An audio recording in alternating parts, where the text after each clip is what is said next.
আসসালামু আলাইকুম রহমতুল্লাহি ওয়া বারাকাতুহু। আমরা বাসা বাড়িতে সকলেই কিন্তু ফেস ওয়াশ ব্যবহার করে থাকি। শীত, গ্রীষ্ম, বর্ষা সব ঋতুতেই মূলত আমাদের মা বোনেরা ফেস ওয়াশ ব্যবহার করে সবচেয়ে বেশি। তার চেয়ে এখন পুরুষরাও ব্যবহার করে। তাই বলবো, যদি আপনি ফেস ওয়াশ বানানোটা শিখে নেন, তাহলে কিন্তু আপনি ভালো মানের একটি ফেস ওয়াশ তৈরি করতে পারবেন। আপনি বাংলাদেশের সবচেয়ে বড় মার্কেট হচ্ছে চকবাজার। চকবাজারে গিয়ে দেখবেন যে এই ফেস ওয়াশ বিদেশ থেকে আমরা আমদানি করি প্রচুর দামে। আপনি অতি সঠিকভাবে এই ফেস ওয়াশ বানানোটা শিখে নিতে পারেন। আমি বলবো যে আপনার লোকাল মার্কেটে যদি আপনি বিক্রি করেন, তাহলে কিন্তু ভালো মানের একটি প্রফিট আনা সম্ভব। আপনি তো উদ্যোক্তা হন, তাহলে বলবো যে এটি বানানো শিখে নিন। শিখে আপনি একটি বিজনেস দাঁড় করতে পারেন। পাশাপাশি যদি আপনি মনে করেন যে না, আমি বাসায় নিজে বানিয়ে ব্যবহার করব, আমাদের বোনেরা যারা আছে তারাও শিখে নিতে পারেন। কারণ তারাও শিখলে আপনি বাসায় বসেই একদম প্রিমিয়াম কোয়ালিটির এই ফেস ওয়াশ আপনি তৈরি করতে পারবেন এবং নিজে ব্যবহার করতে পারবেন। পাশাপাশি চাইলে আপনি অনলাইনে বিক্রি করে ইনকাম করতে পারবেন। আমি দেখিয়ে দিয়েছি মূলত এই ফেস ওয়াশ তৈরি করতে কোন কোন উপাদানগুলো লাগে, কতটুকু পরিমাণ লাগে এবং এর সোর্সটা কোথায়, আপনি কোথা থেকে এগুলো সংগ্রহ করতে পারবেন, সব কিছুই বলে দিয়েছি। কথা না বাড়িয়ে চলুন দেখে নেই যে এই ফেস ওয়াশ আপনি কীভাবে তৈরি করতে পারেন সম্পূর্ণ ফর্মুলাটি। আপনি যদি আমার চ্যানেলটিতে নতুন হয়ে থাকেন, অবশ্যই সাবস্ক্রাইব করুন। যদি সাবস্ক্রাইব করে থাকেন, তাহলে আপনাকে অসংখ্য ধন্যবাদ জানাচ্ছি। চলুন দেখে নেওয়া যাক। আজকে যে প্রোডাক্টটা আমরা তৈরি করে দেখাবো, মূলত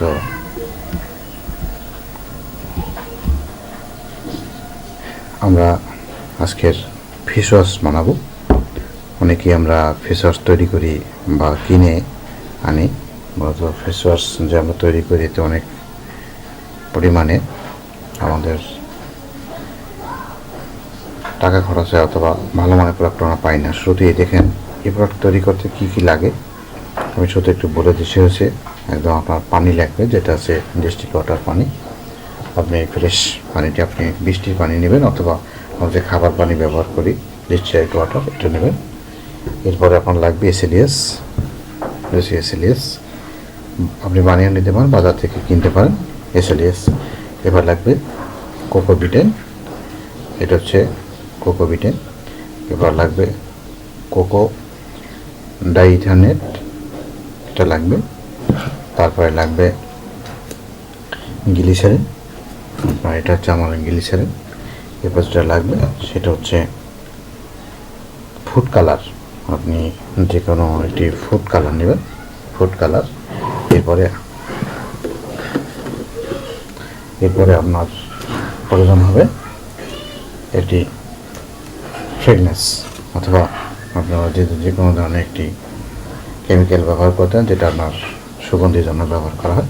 একে একে দেখেন, আমি আজকের আধা লিটার বা 500 ml ফেস ওয়াশ জেল তৈরি করে দেখাবো। আমি শুরুতেই 150 ml আমি এসএলএস নিয়েছি, 150 ml, 150 ml। এর সাথে আমি 250 ml আমি ওয়াটার নেব। একটু জিরো করে নিই, জিরো করে 250 ml আমি ওয়াটার নেব। এটা অবশ্যই ডিস্টিলেড ওয়াটার, আপনারা বৃষ্টির পানি ব্যবহার করতে পারেন। বৃষ্টির পানি ব্যবহার করে, যেহেতু ফেস ওয়াশ খুব সেন্সিটিভ একটা জিনিস, আমি 250 ml নিচ্ছি। আপনারা আপনাদের মতো করে নেবেন। পরিমাণটা কম বেশি নেওয়া যাবে না, মাপটা সুন্দর করে নেবেন। ব্যাস 250 ml, 53 হয়ে গেছে। 250 ml, 2-1 গ্রাম কম বেশি সমস্যা নেই, কিন্তু অতিরিক্ত দাম বেশি না হয়। এটাকে আমরা হালকা একটু মিক্স করে নেব, ভালো করে একটু মিক্স করবো। কারণ এসএলএসটা যখন এ থাকে একদম মিক্স হয় না, আস্তে থাকে। আর একটু মিক্স করে নেব। আপনার মিক্স করতে সময় দিতে পারে, কিন্তু মিক্স হবে, মিক্স হয়ে যায়, সমস্যা হয় না।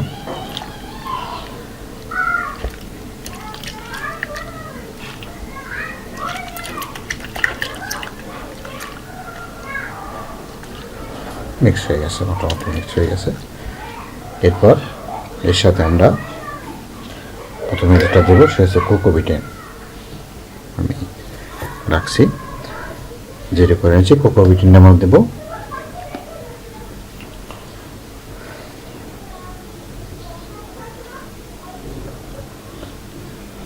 এটা দেবো আমি 50 ml আমি কোকোবিটেন দেবো। আমরা যাকে ফোম বুস্টার বলে থাকি, আসলে অনেকেই এটাকে ফোম বুস্টার বলে থাকেন। 50 ml।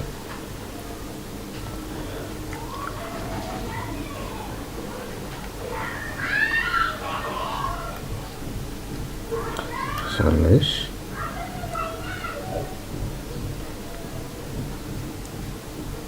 একান্ন, 50 ml মতো আমার কাছে ছিল।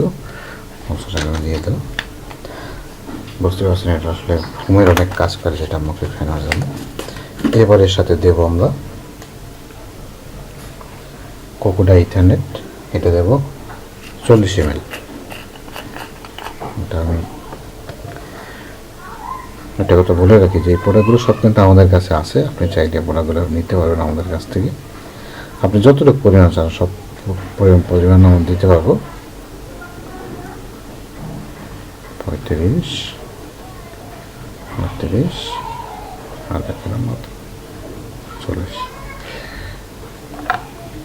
হয়ে গেছে। 40। এরপরে যে প্রোডাক্টটা সেদিন দরকার হবে সে হচ্ছে গ্লিসারিন। আমরা গ্লিসারিন দেবো 8 ml, সামান্য পরিমাণে,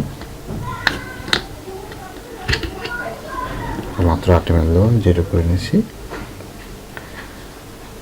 এটা ময়শ্চারাইজিং বা মুখের খুব কাজ করে।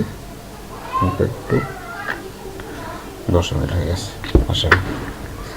আচ্ছা, আমার আসলে প্রাথমিক অবস্থায় যে ফেসওয়াশের যে বেসটা কিন্তু আমার তৈরি হয়ে গেছে সম্পূর্ণ। এরপরে আমরা একটি ফুড কালার, একটা ফ্রেগনেন্স দেবো। দেখেন এখন আমি এটা কী করবো, সুন্দর করে মিক্স করবো। আপনাকে সুন্দর করে এটাকে মিক্স করতে হবে। দেখেন এটা মিক্স হয়ে গেছে।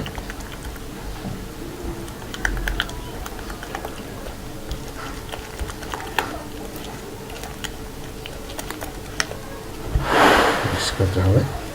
আপনারা যারা বাণিজ্যিক উদ্দেশ্যে করতে চান, বলবো এটা কিন্তু সবচেয়ে আপনার একটা বেস্ট কোয়ালিটি। আমি যেই প্রোডাক্টগুলো দিয়েছি, যে পরিমাণে দিয়েছি, আপনারা কম বেশি করতে চাইলে এই প্রোডাক্টের ওই পরিমাণটা আপনি কম বেশি করবেন। কম বেশি করলে বাস আপনার ত্বকেরও কোনো ক্ষতি হবে না, পাশাপাশি আপনার ভালো মানের প্রোডাক্টটা কিন্তু তৈরি হয়ে যাবে। আমরা এই প্রোডাক্টটা মনে করেন আমি যতটুকু প্রোডাক্ট তৈরি করেছি, এই প্রোডাক্টের যে খরচটা হয়েছে, আসলে কীভাবে ওরা ব্যবসা করে, হাতে বিঘাতে কিন্তু ব্যবসা হয়। আপনি দেখেন হাতে বিঘাতে ব্যবসা করতে করে তারা, আসলে তাদের দোষ নেই, ব্যবসার সিস্টেমটাও সেভাবে যে আসলে যারা জানে না তাদের কাছে এক ধরনের, আর যে জানে তার কাছে এক ধরনের।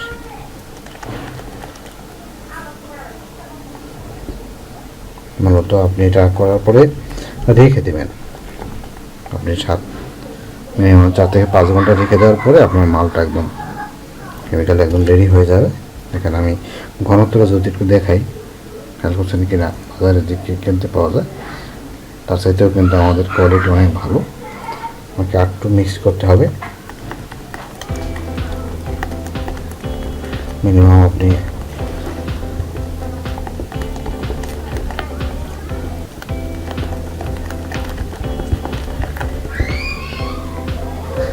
ভালো করে মিক্স করে নেবেন।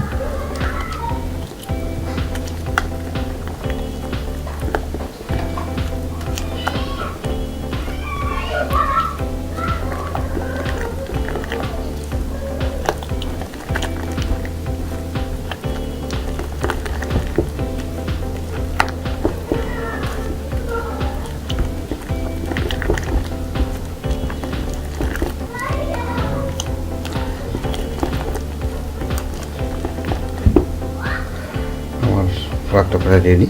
এর সাথে আমি একটি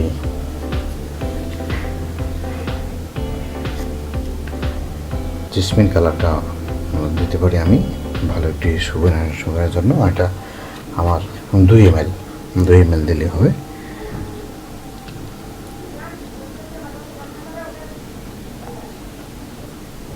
বাস, সুন্দর সুগন্ধির জন্য অয়েল বেস পারফিউমটা ব্যবহার করবেন। সর্বশেষ আমি একটি